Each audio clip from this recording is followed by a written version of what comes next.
So sa video na ito, naghahanap po kami ng ibid.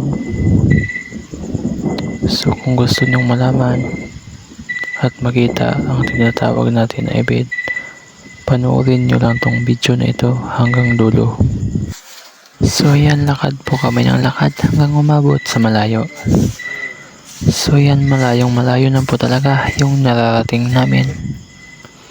So yan, kita nyo yung aso namin, yan ang naghahanap at kumuha, at dyan kami kumuha ng ibid. Siya po ang dahilan kung ba't kami andito. So yan, may nakita na yung aso namin. Maliit po siya kaya hindi nyo makita. Andun sa may puno, tingnan nyo, i-zoom ko, hindi nyo pa rin makikita. So yan, sa pagputok natamaan yung gilid kaya hindi nakagalaw.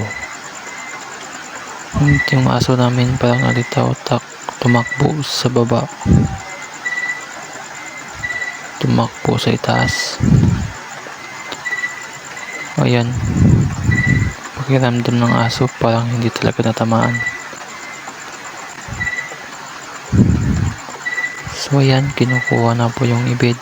So dito po natin malalaman at makikita ninyo ang tinatawag natin na ibid. Maliit po siya pero okay na ito. Dito po kasi sa amin, ito po yung ulam namin. Kinakain po namin yan pag wala kaming ulam.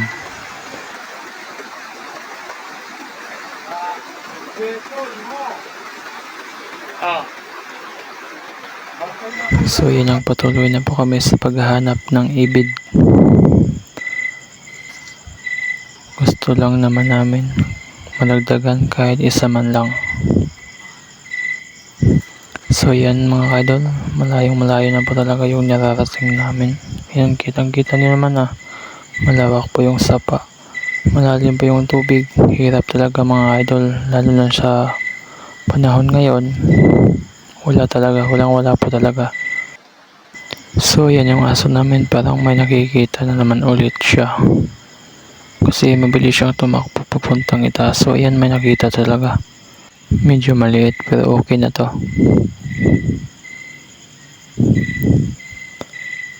Maliit kasi kaya hindi niyo makita sa video.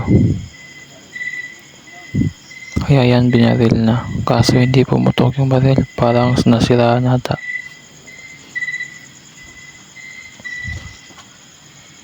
Yan yung baril namin dito sa amin, tinatawag po yan na airsoft. Kung sa iba, air gun. So yan, binabaril na naman ulit.